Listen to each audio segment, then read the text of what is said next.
Hello everybody, today is a very special day, the 1-year anniversary of my channel. Through the last year you helped me create such an amazing project that means a lot to me, so I decided for the anniversary I wanted to give you something back. In the past a few people had asked some questions about creating and drawing Fakemon. So here is a tutorial on how I create my Fakemon and how you can do too. Part 1 is about coming up with a concept and part 2 will be about the drawing process. Let's start. So, why are you creating this Fakemon? Is it just for fun, because you're in the mood to create a Fakemon, or is it for a project like your own Fakemon region? I will start with the just for fun scenario because it's faster and more easy. If you're just making a Fakemon for fun, there are a lot of tools that can help you come up with a concept. You can use a random animal or object generator or any other generator that you can think of. Then you can use a random Pokémon type generator and you're good to go.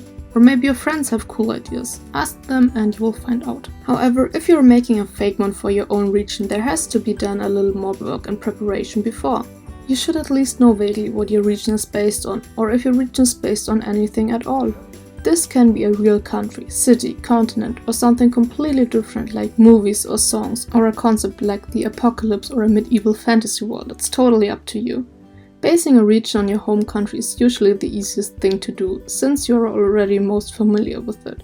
You know the nature, animals and traditions, so you may already have some ideas for Fakemon. However, don't limit yourself. If you want to create a Fakemon based on a lion, however your region is based on, for example, the Arctic, go for it. I personally like to come up with the reason why such a Fakemon would be in such an area, but I'm also like someone who is a bit more strict when it comes to inspiration. There are some places where you can easily find inspiration for Fakemon, like a general list of animals or plants from said country, the red list of animals with nearly extinct animals, fossils, legends, monsters, folklore creatures, fairy tales, ancient civilizations, holidays, artists or artworks, architecture, or just go outside for a walk and get some inspiration there. Ask your friends what comes to their mind if they think about a certain topic. You can also watch documentaries about your inspiration or read a book, magazine, whatever. Anything that gives you creative input is fine. One thing you also should keep in mind is, does your Fakemon fall under a certain category like starter, Route 1 normal type, pseudo-legendary, legendary, regional variant, regional cat or dog, fossil Fakemon or the regional Pika clone or something like that. All of these have different design conventions and concept conventions, and my best advice is to use existing Pokémon of these categories as references. If you find something you like, for example a certain animal, do some research. Is there anything special about them? Does their name have a different meaning in other languages? Are they connected to other animals, for example in a parasitic or symbiotic way? In what habitat do they live? Does their name contain a word that could be used as a concept, or does it sound like a pun? Write down anything that you find interesting. Now comes the brainstorming phase. Through the research phase, you hopefully got some sort of idea what your inspiration for your Fakemon feels like and what direction you want to go, and maybe you even made up a picture in your head. However, don't be too focused on recreating exactly that picture because it can limit you in your sketching phase and creativity later. It happened to me before and it costed me a lot of time. Another thing I like to think about is, how does a Fakemon behave or influence its surroundings? For example, is it very popular for a certain group of people? Is it a mascot for a sports club? Does it like to change parts of its habitat? Has this any consequences for people or other Fakemon around it? Does it come from a different region? If yes, how did it come to your region and how is it adapting? This is something you don't have to do, but it gives each Fakemon a bit more depth and personality and helps when you have to write the dex entry, and it helps form your region too.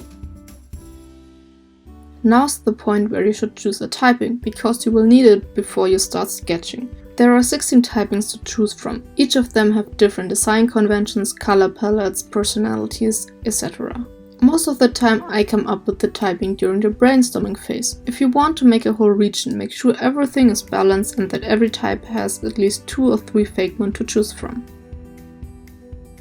I didn't mention it before, but I had to do at some point. This is just the structure how I usually create my Fakemon. If that doesn't suit you, that's perfectly fine. Everyone works a bit different. Maybe you switch steps around and like to brainstorm before researching, or you already sketch while researching. The way I treat tutorials, I pick the infos and advices and put it into my workflow. I don't copy a tutorial 100% the way it is. Just grab the infos you like and make it work for you. Also, please feel free to watch other tutorials from different creators and pick all the stuff you think will work for you and create your own way. I can guarantee you will learn something new every time. I usually just make a list of terms that fit the concept or animal and look them up in different languages too. Then I start to fuse them until I have a recognizable and not too overcomplicated name. I can highly recommend the video The Art of Weird Pokemon Names by Tambali Productions. It sums up the naming conventions of Pokemon pretty well and gives you an insight on how to create a Fakemon name. So that's my way of coming up with the Fakemon concept. The next step would be the sketching phase, but that will be a topic in the next part. I hope this was helpful for everyone who watched it. Next week I will upload the second part where I will show you how to sketch, draw and render your Fakemon ideas. Until then, thanks for being here, please subscribe to not miss the second part. Right when I'm writing the script you are close to hitting 300 subscribers. Have a nice day and fun creating your own Fakemon. If you have any questions or if there anything I missed, please let me know in the comments. I will try to answer everything. Also, if you have a question about any specific Fakemon concept that you have in mind, you can ask me too. If I have something helpful to tell you, then I will. But anyways, until next week and see you in the comments.